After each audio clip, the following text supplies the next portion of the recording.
The Pandora Papers investigation is the world's largest ever journalistic collaboration, involving more than 600 journalists from 150 media outlets in 117 countries.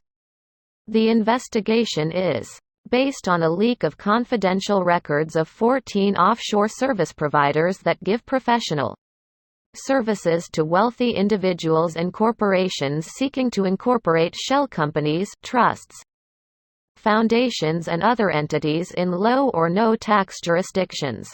The entities enable owners to conceal their identities from the public and sometimes from regulators.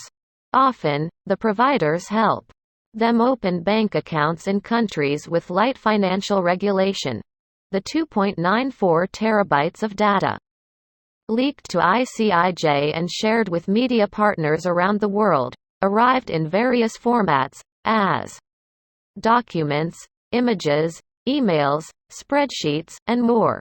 The records include an unprecedented amount of information on so-called beneficial owners of entities registered in the British Virgin Islands, Seychelles, Hong Kong, Belize, Panama, South Dakota and other secrecy jurisdictions. They also contain information on the shareholders, directors and officers. In addition to the rich, the famous and the infamous, those exposed by the leak include people who don't represent a public interest and who don't appear in our reporting, such as small business owners, doctors and other usually affluent individuals away from the public spotlight. While some of the files date to the 1970s, most of those reviewed by ICIJ were created between 1996 and 2020. They cover a wide range of matters: the creation of shell companies, foundations and trusts, the use of such entities to purchase real estate, yachts, jets and life insurance, their use to make investments and to move money between bank accounts, estate planning and other inheritance issues, and the avoidance of taxes through complex financial schemes.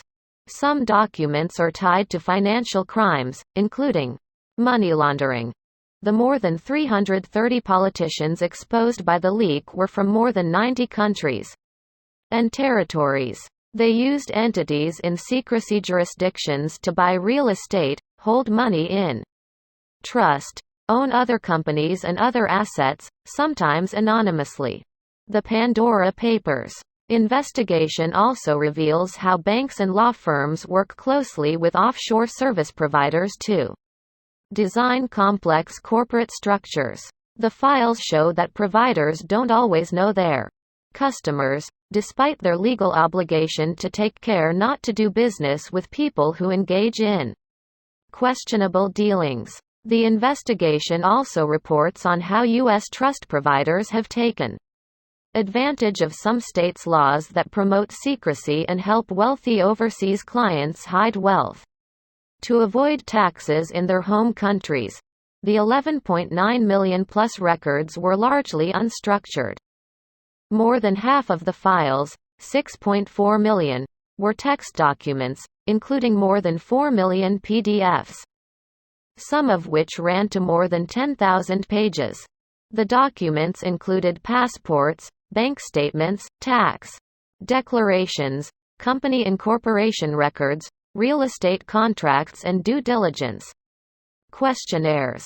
There were also more than 4.1 million images and emails in the leak. Spreadsheets made up 4% of the documents, or more than 467,000. The records also included slideshows and audio and video files. The papers are named after the Greek myth of Pandora's box. In the tale, Pandora opens a sealed box containing the forces of evil and suffering which, once released, were uncontainable.